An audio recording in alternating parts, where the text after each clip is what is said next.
Hey guys, today we're going to go over how to install your Smartwire and integrate it into the Dominator. So I had this bracket made by a local shop. So when I'm doing, multiple, I've done quite a few of these Smartwire Dominator combos, so these seem to work out really well. But the purpose of this video is to show y'all how to make this, the Dominator ECU, talk to this Smartwire. So what happens typically is when you're wiring up a project, you wind up forgetting something or leaving something out that you wanted included. So I figured I would show y'all kind of how I do it so that you don't miss anything, and then you also optimize all the abilities in the Smartwire and the Dominator. The combo of these two together makes this it's really fantastic, especially for the price point.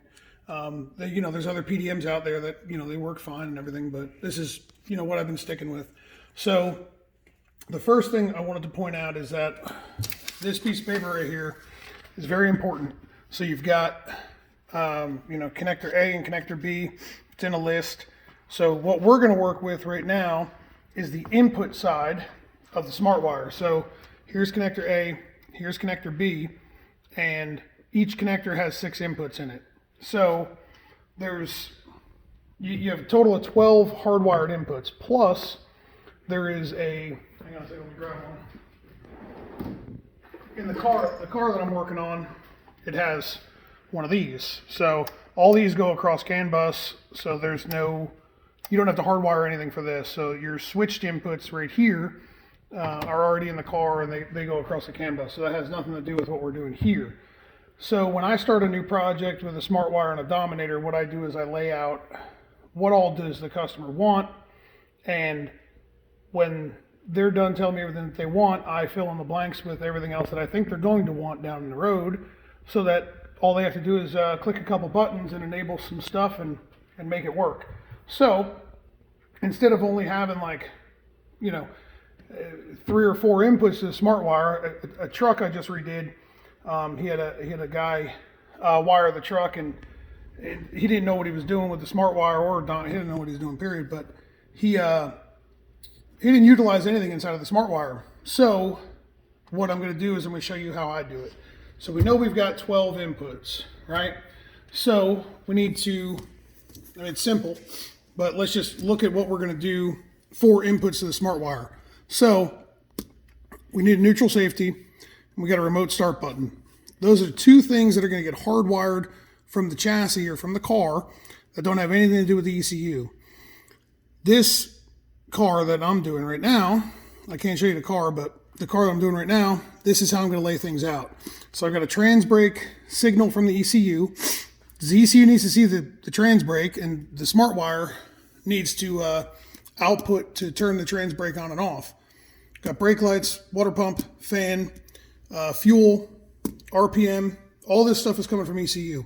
And then we fill in the rest with some spares because they're there, so why not use them? Why spend the money on a PDM and then not, that thing should be filled up, in my opinion. Plan for the future, and then you won't have to go digging into your wiring project later. So write down everything. I haven't crimped a single wire yet on this, okay? So this is all written down. Then we come over to the laptop, and we've got inputs to the Smartwire, which means they're going to be outputs, right, from the ECU. So we're coming out of the ECU and into the Smartwire, right?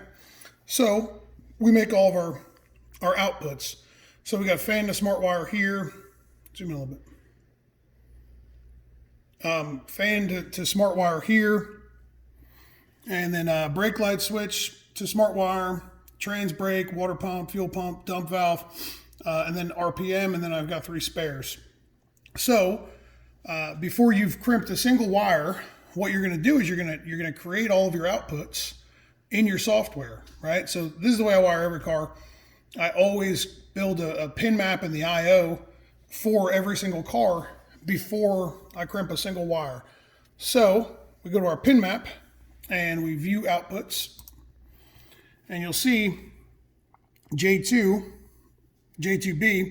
is going to be my my outputs from the ECU to the inputs on the Smartwire. So I can make myself a nice little harness that goes between J2B and the Smartwire.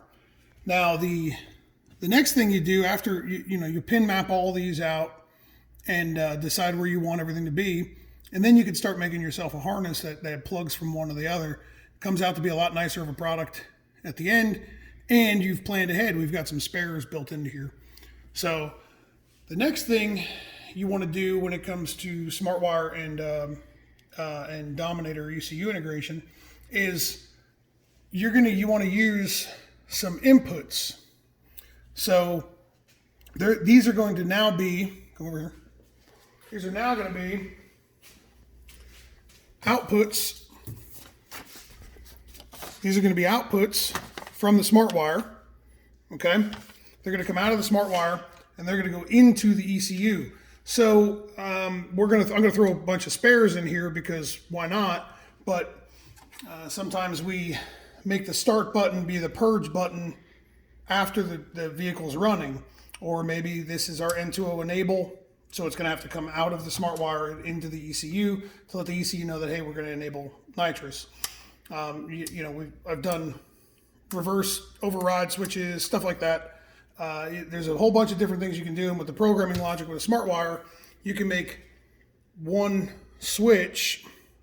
You can make one switch or one button be multiple functions, depending on how in depth you want to get with it. So we want to populate a few outputs that we're not going to need for the rest of the car, because there's 30 outputs. So we're going to grab a couple of 10 amp outputs out of here, and we're just going to send 12 volt from the Smartwire into the ECU under certain conditions. So even if you don't end up using them now, you may want to use them later. So you're wiring the thing, do it right the first time. You won't have any, you won't have to go back and dig into this again. So if we go back over here to the ECU or over to the laptop, you'll see I've got my N2O enable, right? So here's our N2O enable, and then I've got spare 4 from Smartwire, spare 1, spare 2, spare 3. So as you can see there, we've got some spares, and I'm moving these around because I haven't ran a single wire. It depends on how it lays out in the harness and how it's going to look and function is how I go about this. So we're going to have 1, 2, 3, 4, 5, 6 wires running from J2A over to the Smartwire, and then we're going to have a whole bunch running out, 12 or 10 running from J2B into the Smartwire's inputs.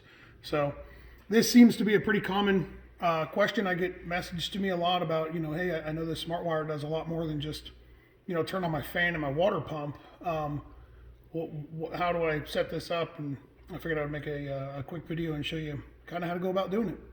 Hopefully that helped some of y'all. Have a good one.